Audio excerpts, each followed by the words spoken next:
मरतबा फिर अनवार रमज़ान की खुसूसी इफ्तार ट्रांसमिशन में K21 न्यूज़ के प्लेटफॉर्म से बरादरान इस्लाम आपकी मेज़बान नज़र सैफ़ी आपको खुशामदीद कहती हूँ। और जी सवाल हमारा है आज का जो कि हमने पूछा है जी एक अपने मलबूसात और पिज़्ज़ा मैक्स के वाउचर के लिए। सवाल ये कि स्क्रीन पर भी चल रहा है जी, रसूल अकरम सल्लल्लाहु अलैहि वसल्लम ने हज़रत खदीजतुल कुबरा रज़ी ताला अन्हा को कितने ऊँट दिए?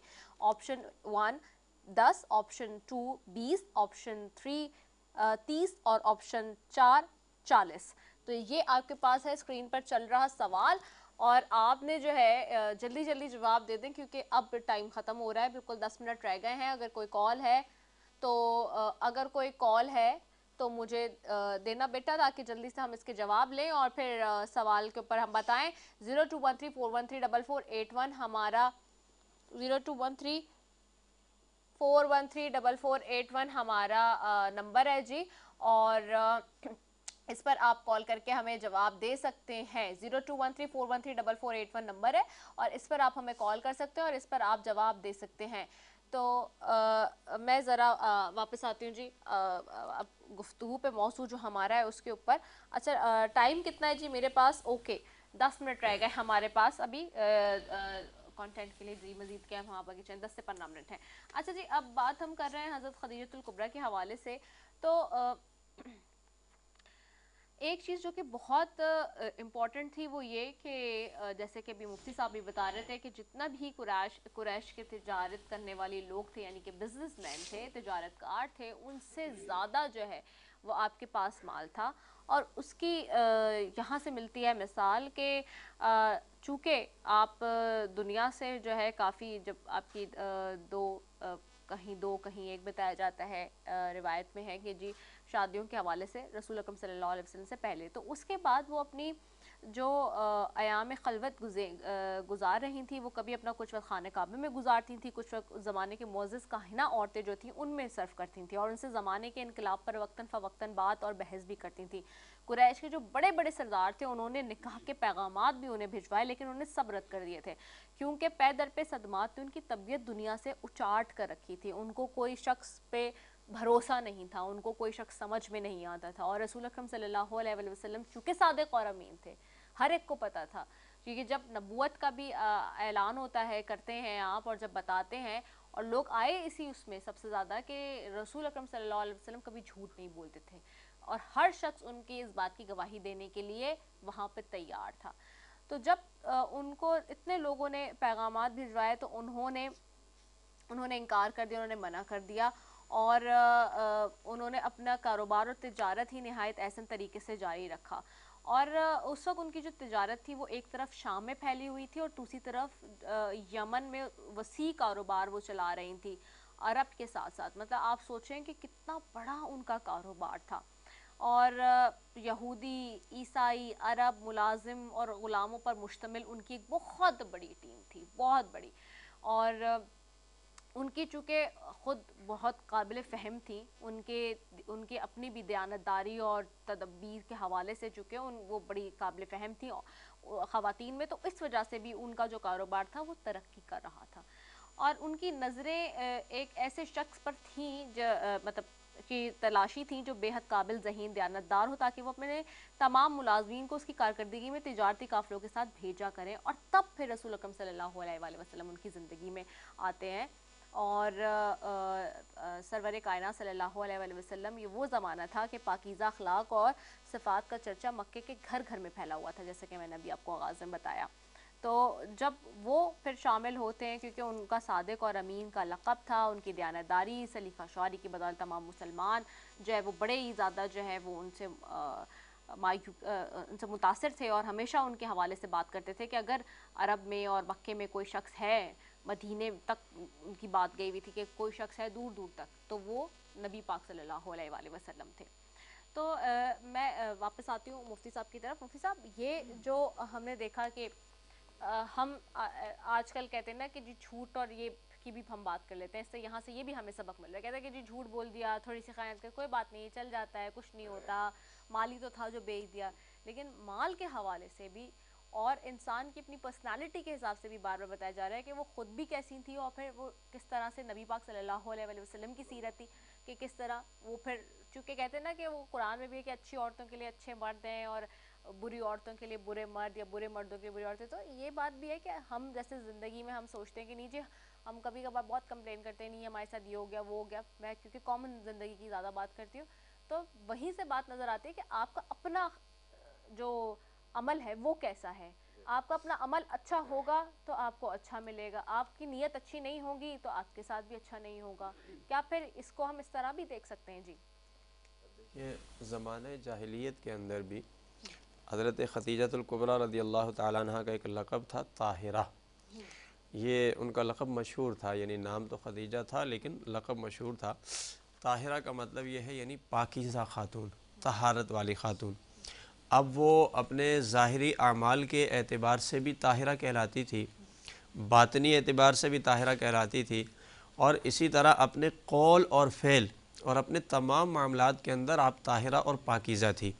यही वजह है कि आपकी दयानतदारी, आपकी अपनी सदाकत, आपकी अपनी सच्चाई, जिसकी वजह से अल्लाह ने आपको ये इनाम अता फ़रमाया कि आप नबी अलैहिस्सलाम के साथ रिश्ता अज़दवाज में मुंसलिक हो गई। तो एक अपना किरदार भी इंसान का होता है, क्योंकि अल्लाह रब्बुल आलमीन का ये भी इरशाद है कि वो किसी की मेहनत को, किसी के ईमान को ज़ाया नहीं फरमाता है। अब अगर एक शख्स ख़ुद दयानतदार है, सच्चाई के रास्ते पे चल रहा है, अच्छे अखलाक के साथ ज़िंदगी गुजारता है और नेकी के साथ ज़िंदगी गुजारता है, तो यकीनन परवरदिगार आलम उसके लिए अच्छा सिला और अच्छा अजर उसको अता फ़रमाता है। यहाँ बतौर मैसेज और पैगाम की एक बात मैं ये कहना चाहता हूँ आपकी सीरत से, कि जब नबी अलैहिस्सलाम ने ऐलान नबूवत फ़रमाया, तो चूँकि घर में सबसे पहले आप हैं साथ में, तो आपने ही इस्लाम कबूल कर लिया। ये बात बहुत ही मुतासिर कुन बात है कि नबी अलैहिस्सलाम के ऐलान नबूवत के बाद सबसे पहले आपकी अपनी ज़ौजा ने इस्लाम कैसे कबूल कर लिया। क्योंकि बाहर के जो मामलात होते हैं कि आप बाहर जब किसी से मिलते हैं, उठते बैठते हैं, तो वहाँ थोड़ा सा आप तकल्लुफ़ का इजहार करते हैं, लेकिन जब आप अपने घर में खलवत में होते हैं तो वहाँ आपकी ज़िंदगी बेतकल्लुफ़ गुज़रती है। तो इसलिए फ़र्क हो जाता है घर की ज़िंदगी में और बाहर की ज़िंदगी में। लेकिन नबी अलैहिस्सलाम की जो सीरत तय्यबा है और हज़रत खदीजतुल कुबरा का इस्लाम लाने का जो सबसे पहले वाक़या है, ये हमें ये बताता है कि आप अलैहिस्सलातु वस्सलाम इतने अच्छे आला तरीन अखलाक पर फाइज़ थे कि आपके अखलाक में कोई तकल्लुफ़ नहीं था, तसन्नो नहीं, बनावट नहीं, कोई दिखलावा नहीं था। यानी आप जिस तरह बाहर इस बात से मशहूर थे कि आप सादिक़ और अमीन हैं, आप उम्दा अखलाक वाले हैं, तो जब आप घर में जाते थे तो यही अखलाक, यही सच्चाई, दयानतदारी घर के अंदर भी मौजूद हुआ करती थी।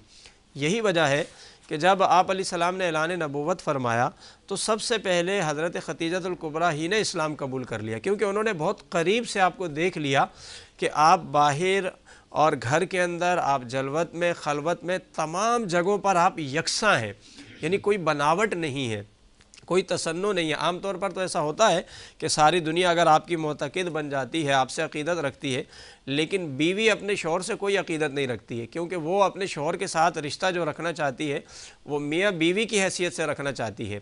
ये दुनिया के एक आम उसूल है, आप देखते हैं। और नबी अलैहिस्सलाम देखें किस अंदाज से ज़िंदगी घर में गुजारते थे कि आपने इस उसूल को यकसर बदल दिया कि जहाँ पर बीवी कभी शौहर की अक़ीदतमंद नहीं बनती है, वहाँ पर आप देखें कि नबी अलैहिस्सलाम ऐलान नबूवत करते हैं तो सबसे पहले बीवी ही इस्लाम कबूल कर लेती है।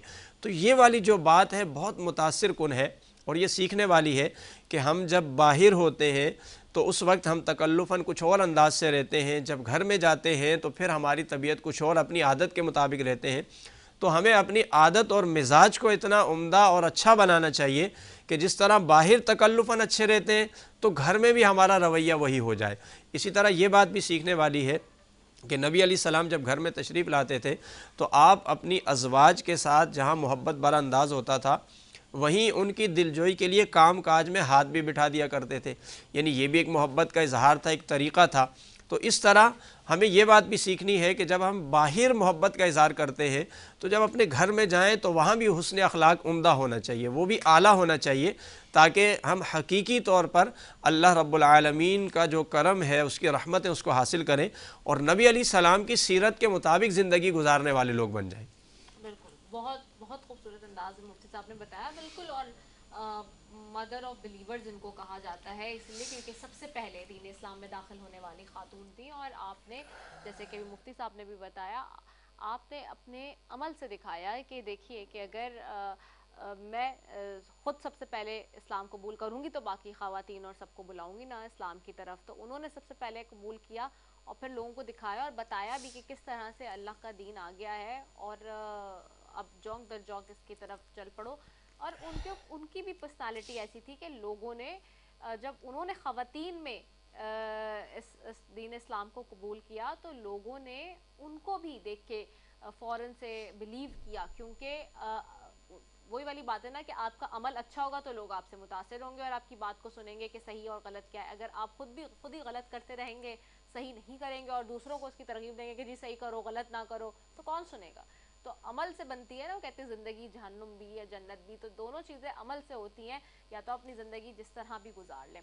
मुफ्ती साहब की तरफ आऊँगी। मुफ्ती साहब मैं चाहूँगी कि दुआ करा लीजिए क्योंकि अब वक्त हमारे पास खत्म हो चुका है। आमीन। अल्हम्दुलिल्लाह रब्बिल आलमीन वल आक़िबतु लिल मुत्तक़ीन वस्सलातु वस्सलामु अला रसूलिहि मुहम्मदिन व अला आलिहि व अस्हाबिहि अजमाइन। परवरदिगार आलम हम सब के रोज़ों को अपनी बारगाह में कबूल फरमा। इस महीने में की जाने वाली जितनी इबादत हैं अपनी बारगाह में कबूल फरमा।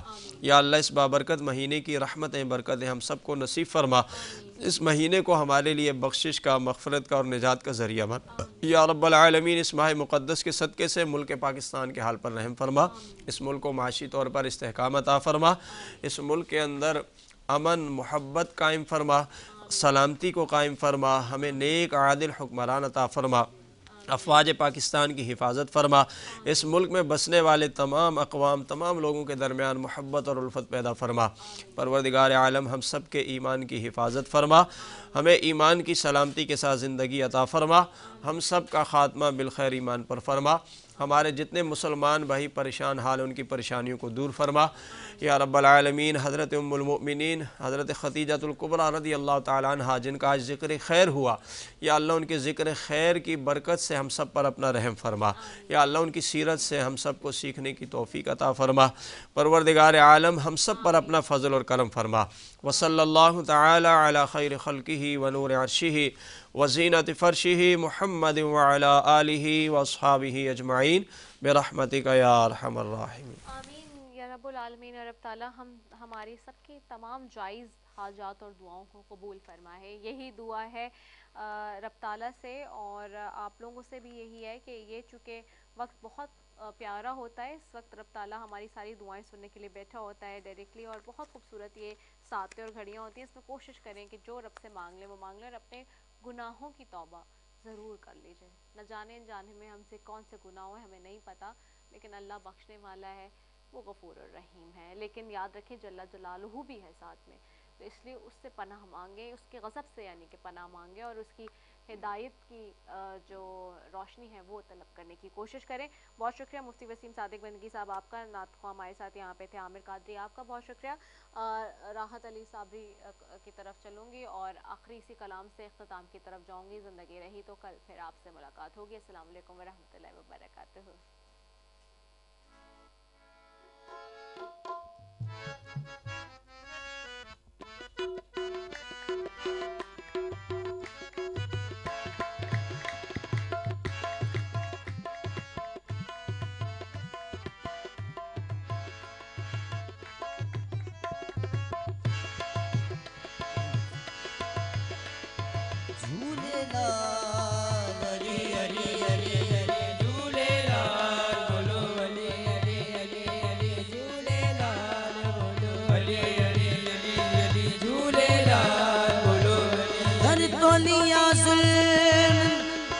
कलंदर की ज़मीं पे कौन भला रोक सकता जिक्र कलंदर। अगली शहर आई तो दुनिया ने ये देखा, फिर वही मेला वही नौबत वही लंगर। हार गया है दुश्मन है दे, हार गया है दुश्मन है दे, जीत गया लाल कलंदर। हार गया है दुश्मन है दे, जीत गया लाल कलंदर। अली अली अली अली हार गया है दुश्मन है दे, जीत गया लाल कलंदर। बोलो अली हो सज गया मेला सेवन की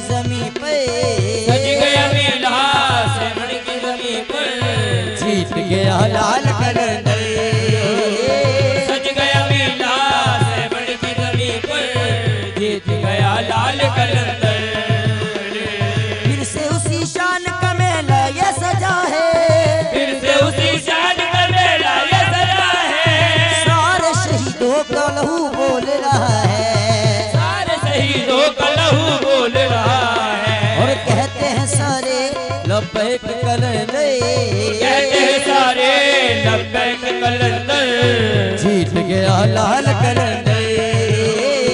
कहते हैं सारे लबैक कलंदर, जीत गया लाल कलंदर। सारे लबैक कलंदर, जीत गया लाल कलंदर। अली अली अली कहते हैं सारे लबैक कलंदर, जीत गया लाल कलंदर। है सके कुएं कलंदर वो कहेगा, जो है सके कुएं कलंदर वो कहेगा, जिक्र कलंदर न रुका है न रुकेगा। जिक्र कलंदर न रुका है न रुकेगा। गाओ धमाले नारा लगा के, गाओ धमाले नारा लगा कर, जीत गया लाल कलंदर। गाओ धमाले नारा लगा कर, जीत गया लाल कलंदर। गाओ धमाले नारा लगा कर, जीत गया लाल कलंदर। और फिर से उसी शान का मेला ये सजा है, फिर से उसी शान का मेला ये सजा है। सारे शहीदों का लहू